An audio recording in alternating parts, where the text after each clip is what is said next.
অভিষেক বন্দ্যোপাধ্যায় স্টেজে উঠছেন আর কিছুক্ষণ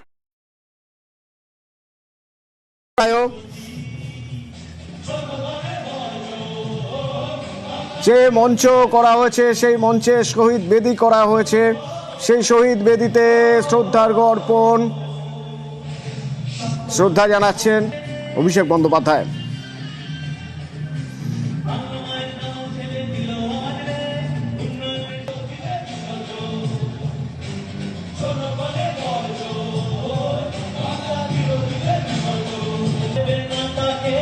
প্রত্যেক বছর 21শে জুলাই ঠিক এইভাবেই শহীদ স্মরণ তৃণমূলের, তবে এবারে 21-এর মঞ্চ রাজনৈতিকভাবে ভীষণ গুরুত্বপূর্ণ, তার কারণ সামনের বছরের ভোট।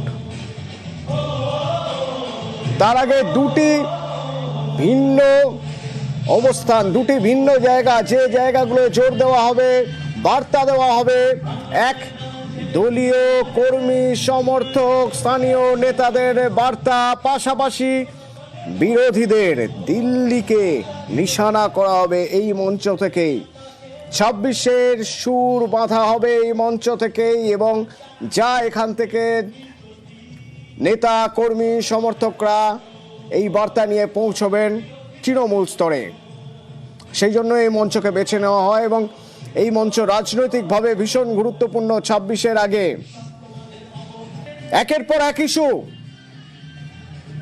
বিজেপি শাসিত রাজ্যে বাঙালি নির্যাতন, বাংলা আবেগে শান দিয়ে আগে থেকেই সরব হয়েছেন তৃণমূল নেত্রী। গত সপ্তাহেই তিনি শহরের রাজপথে হেঁটেছেন। কর্মসূচি ঘোষণা হতে পারে এই 21-এর মঞ্চ থেকে, এবং দলীয় শৃঙ্খলা, West Bengal, সেই দলীয় শৃঙ্খলা রক্ষার জন্য কড়া বার্তা দিতে পারেন। is almost like our next home, like our second home. Abhishek Bandyopadhyay স্টেজে, When we come and reach Kolkata, we feel Mamata বন্দ্যোপাধ্যায়ও কিছুক্ষণের মধ্যেই বাড়ি থেকে বেরোবেন, পৌঁছবেন এই সভাস্থলে। that the Kolkata and West Bengal has...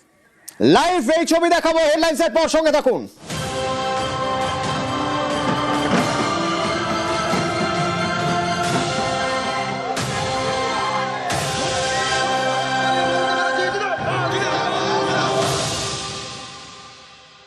headlines নিবেদন করছে